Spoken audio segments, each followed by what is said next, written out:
বাগে জান্নাতের ফুল নিয়ে এসেছি প্রিয় নবীর হাদিসে পাক নিয়ে এসেছি। আলহামদুলিল্লাহি রাব্বিল আলামিন ওয়াসসালাতু ওয়াসসালামু আলা সাইয়্যিদিল আমবিয়াই ওয়াল মুরসালিন। আম্মা বা'দ ফাউযু বিল্লাহি মিনাশ শাইতানির রাজীম। বিসমিল্লাহির রহমানির রহিম। আসসালাতু ওয়াসসালামু আলাইকা ইয়া রাসূলাল্লাহ ওয়া আলা আলিকা ওয়া আসহাবিকা ইয়া হাবিবাল্লাহ। আসসালাতু ওয়াসসালামু আলাইকা ইয়া নবিয়াল্লাহ ওয়া আলা আলিকা ওয়া আসহাবিকা ইয়া নূরাল্লাহ। প্রিয় ইসলামী ভাইরা এবং মাদানী চ্যানেলের দর্শকবৃন্দ, অনুষ্ঠান হাদিসের নববীর সার সংক্ষেপে আপনাদের আরেকটি এপিসোড, আরেকটি পর্বে আন্তরিক শুভেচ্ছা এবং মোবারকবাদ। আমরা এই পর্বে শ্রবণ করব কোরআনে পাক তেলাওয়াত করার ফজিলত, কোরআনে পাকের গুরুত্ব এবং এর বরকত। প্রিয় ইসলামী ভাইরা, শুরুতে আমরা চলুন হাদিসে পাক থেকে দুরুদে পাকের একটি ফজিলত শ্রবণ করে নিই। হুজুর সাল্লাল্লাহু আলাইহি সাল্লাম ইরশাদ করেছেন যে ব্যক্তি আমার উপর দিনে এবং রাতে তিনবার করে দুরূদ শরীফ পাঠ করবে তো তার ওই দিন এবং ওই রাতের গুনাহসমূহ ক্ষমা করে দেওয়া হবে। সল্লু আলাল হাবিব সাল্লাল্লাহু তাআলা আলা মুহাম্মদ সাল্লাল্লাহু তাআলা আলাইহি ওয়াসাল্লাম। প্রিয় ইসলামী ভাইয়েরা এবং মাদানী চ্যানেলের দর্শকবৃন্দু, আলহামদুলিল্লাহ আমাদের মাঝে মাহে রমজান অতিবাহিত হচ্ছে। এটা এমন একটি মাস যে মাসের মধ্যে আল্লাহ সুবহানাহু ওয়া তাআলা কোরআনকে নাজিল করেছেন। আল্লাহ সুবহানাহু ওয়া তাআলা পবিত্র কোরআনে ইরশাদ করেন, শাহরু রমাদান আল্লাযী উনজিলা ফীহিল কোরআন। এটা রমজান মাস যার মধ্যে কোরআনকে অবতীর্ণ করা হয়েছে। আর এই কোরআনকে অবতীর্ণ করা হয়েছে এর কারণ আল্লাহ তাআলা বলেছেন হুদাল লিন্নাস, অর্থাৎ এই কোরআন হচ্ছে মানুষের জন্য পথ প্রদর্শক। তো প্রিয় ইসলামী ভাইরা, এই কোরআন নাজিলের মাস রমজান মাস, আমাদের উচিত হবে পবিত্র কোরআনকে যে এই মাসে নাজিল করা হয়েছে এই মাসের মধ্যে এই কোরআনে পাকের বেশি পরিমাণ তেলাওয়াতের মাধ্যমে আমাদের জবানকে তরতাজা রাখা। পবিত্র কোরআনে পাকের তেলাওয়াত করার ব্যাপারে আল্লাহ সুবহানাহু ওয়া তাআলা নিজেই নির্দেশ প্রদান করেছেন। পবিত্র কোরআনে আল্লাহ সুবহানাহু ওয়া তাআলা ইরশাদ করেন তরজমায়ে কানজুল ঈমান, অর্থাৎ তারতিল বা তাজবিদ সহকারে তোমরা কোরআনকে পাঠ করো। প্রিয় ইসলামী ভাইরা, এই কোরআন পাক সুসজ্জিত কণ্ঠে সুললিত ভাষায় সুন্দরভাবে তারতিল সহকারে আল্লাহ তাআলা নিজেই এই কোরআনকে পাঠ করার আমাদেরকে উৎসাহ দান করেছেন। হযরত আলী রাদিয়াল্লাহু তাআলা আনহু এর তারতিলের ব্যাখ্যায় গিয়ে বলেন যে তাজবিদুল হুরুফ ও মারিফাতুল উকুফ, অর্থাৎ হরফসমূহকে সৌন্দর্যভাবে আদায় করা এবং ওয়াকফসমূহের পরিচিতি লাভ করা। প্রিয় ইসলামী ভাইয়েরা, কোরআনে পাক আল্লাহ সুবহানাহু ওয়া তাআলার একটি কিতাব এবং এই কিতাবকে আমাদেরকে সুন্দর এবং সঠিকভাবে মাখরাজ সহকারে উচ্চারণ করে আদায় করা উচিত, কারণ এটা আল্লাহ সুবহানাহু ওয়া তাআলার কিতাব। এর প্রত্যেকটি হরফের মধ্যেই রয়েছে নেকি আর নেকি, তাই এটাকে অশুদ্ধ বা ভুল পদ্ধতিতে পাঠ করা আমাদের কোনো দিনও সমীচীন হবে না। প্রিয় ইসলামী ভাইরা এবং মাদানী চ্যানেলের দর্শকবিন্দু, আসুন কোরআনে পাকের ফজিলত সম্পর্কে নুরুল হাদিস থেকে আমরা কিছু রেওয়ায়াত শ্রবণ করি। আন ওসমান কওয়ালা, হযরত ওসমান রাদিয়াল্লাহু তাআলা আনহু থেকে বর্ণিত, হুজুর সাল্লাল্লাহু আলাইহি সাল্লাম ইরশাদ করেছেন খয়রুকুম মান তাআল্লামাল কুরআনা ওয়া আল্লামাহ, অর্থাৎ তোমাদের মধ্যে সর্বোত্তম ব্যক্তি সে যে নিজে কোরআন শিখে এবং অপরকে শিক্ষা দেয়। প্রিয় ইসলামী ভাইরা, কোরআনে পাক এমন একটি আল্লাহ তাআলার কিতাব যেটাকে শিক্ষা দেওয়া এবং যেটা পড়া উভয়টা আল্লাহ তাআলা তার প্রিয় হাবিব সাল্লাল্লাহু তাআলা আলাইহিস সালাতু ওয়াস সালামের মাধ্যমে জানিয়ে দিয়েছেন যে এটা একটি কি উত্তম আমল। এজন্য হযরত সাইয়্যিদুনা আবু আব্দুর রহমান সুলাইমি রাদিয়াল্লাহু তাআলা আনহু মসজিদে কোরআন শরীফ পড়াতেন আর বলতেন এই হাদিস শরীফটি আমাকে এখানে বসিয়ে রেখেছে। প্রিয় ইসলামী ভাইরা, যখনই আল্লাহর হাবিব হুজুর সাল্লাল্লাহু আলাইহি সাল্লাম এর বাণী তিনি শ্রবণ করেন যে খয়রুকুম মান তাআল্লামাল কুরআনা ওয়া আল্লামাহ, যে ব্যক্তি নিজে কোরআন শিখে এবং অপরকে শিক্ষা দেয় সেই উত্তম, তাহলে এর আমলের জন্য এই হাদিসে পাকের আমলের জন্য এক প্রখ্যাত সাহাবী তিনি মসজিদে কোরআন পড়াতেন আর বলতেন যে এই হাদিসটি আমাকে এখানে বসিয়ে রেখেছে। প্রিয় ইসলামী ভাইরা, আসুন আরেকটি হাদিসে নববীর মাধ্যমে আমরা কোরআনে পাকের গুরুত্ব এবং ফজিলত সংক্রান্ত বিষয় শ্রবণ করি। হুজুর আকরাম সাল্লাল্লাহু তাআলা আলাইহি ওয়াসাল্লাম ইরশাদ করেন যে ব্যক্তি কিতাবুল্লাহ তথা পবিত্র কোরআনের একটি হরফ পাঠ করবে সে একটি নেকি লাভ করবে যা 10টি নেকির সমান। আমি এটা বলছি না যে আলিফ লাম মিম একটি হরফ, বরং আলিফ একটি হরফ, লাম একটি হরফ এবং মিম একটি হরফ।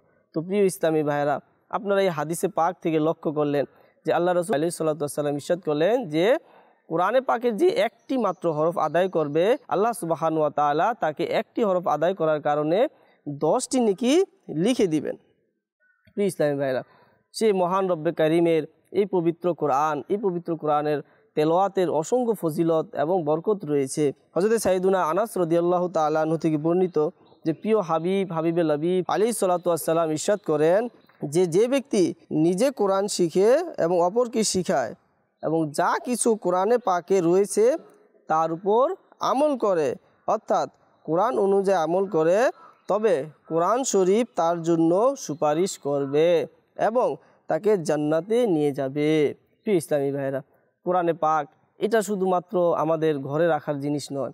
অনেকেই দেখি আমরা কোরআনে পাককে ঘরে তো রেখে দিই, বছর পার হয়ে যায়, কিন্তু একদিন সেই কোরআনে পাককে ধরার, এটাকে খুলে পড়ার আমাদের অনেকেরই তৌফিক হয় না। প্রিয় ইসলামী ভাইয়েরা, এই রমজান মাস চলতেছে, এই রমজান মাস আমাদের মুসলিম পরিবারে প্রায় ঘরে দেখা যায় যে ঘর থেকে কোরআনে পাকে তেলাওয়াতের আওয়াজ আসতেছে। তো প্রিয় ইসলামী ভাইয়েরা, শুধুমাত্র কি আমরা রমজান মাসে কোরআনে পাকে তেলাওয়াত করব? না প্রিয় ইসলামী ভাইয়েরা, আমাদের উচিত হবে রমজান ব্যতীত অন্যান্য মাসগুলোতেও আমাদেরকে এই পবিত্র কোরআনে পাকের তেলাওয়াত করা।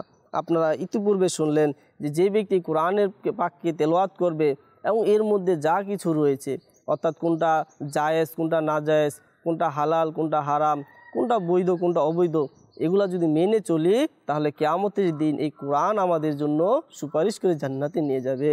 সুবহানাল্লাহি ওয়া বিহামদিহি। আসুন প্রিয় ইসলামী ভাইয়েরা, আরও কিছু শ্রবণ করি কোরআনে পাকের ফজিলত সম্পর্কে।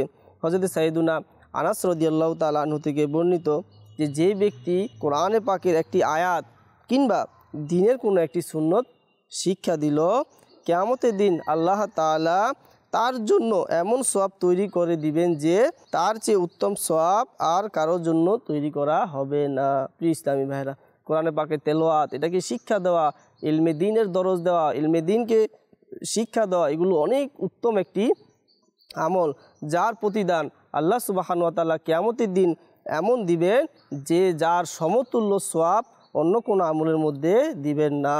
প্রিয় ইসলামী ভাইরা, জুন্নুরাইন হযরত সাইয়্যিদুনা ওসমানে গনি রাদিয়াল্লাহু তাআলা আনহু থেকে ইরশাদ করেন, হুজুর সাল্লাল্লাহু আলাইহি সাল্লাম ইরশাদ করেছেন, যে ব্যক্তি পবিত্র কোরআনের একটি আয়াত শিক্ষা দিয়েছে তার জন্য শিক্ষা গ্রহণকারীর থেকেও দ্বিগুণ সওয়াব রয়েছে। অন্য এক হাদিস পাকের মধ্যে রয়েছে, হযরত সাইয়্যিদুনা আনাস রাদিয়াল্লাহু তাআলা আনহু হতে বর্ণিত, খাতামুল মুরসালিন শফিউল মুজনাবিন আলাইহিস সালাতু ওয়াস সালাম ইরশাদ করেন, যে ব্যক্তি পবিত্র কোরআনের একটি আয়াত শিক্ষা দেয় যতদিন পর্যন্ত সে আয়াতের তেলাওয়াত চলতে থাকবে তার জন্য শিক্ষা দানকারীর সওয়াব জারি থাকবে। অর্থাৎ সে যদি একটি আয়াত যদি সে শিক্ষা দেয় তাহলে তার সওয়াব তার আমলনামায় চলতে থাকবে যতক্ষণ পর্যন্ত যাকে শিক্ষা দিয়েছে সে যতক্ষণ পর্যন্ত এই কোরআনে পাকের তেলাওয়াত, এই আয়াত তেলাওয়াত করবে ততদিন পর্যন্ত তার আমলনামার মধ্যেও সওয়াব লিপিবদ্ধ করে দেওয়া হবে। তো প্রিয় ইসলামী ভাইরা, কতই না সুবর্ণ সুযোগ যে কোরআনে পাককে শিক্ষা দেওয়া এবং শিখা। আলহামদুলিল্লাহ, এই মাদানী চ্যানেলের মাধ্যমে আপনাদের একটি পয়গাম পৌঁছে দিব যে দাওয়াত ইসলামে আলহামদুলিল্লাহ আপনাদেরকে এই কোরআন শিক্ষা এবং শিখানোর জন্য অত্যন্ত সুন্দর একটি ব্যবস্থা করে দিয়েছে, যেটার নাম হচ্ছে মাদ্রাসাতুল মদিনা বারায়ে বালেগান, অর্থাৎ বয়স্কদের কোরআনে পাক শিক্ষা দেওয়া। এটা প্রত্যেক দিন আপনার নিজস্ব নির্ধারিত এলাকার মধ্যে কোনো মসজিদে এশারের পরে, কোনো মসজিদে মাগরিবের পরে বা আসরের পরে আপনাদের এলাকার মধ্যে বয়স্ক কোরআন শরীফ শিক্ষা দেওয়া হয়।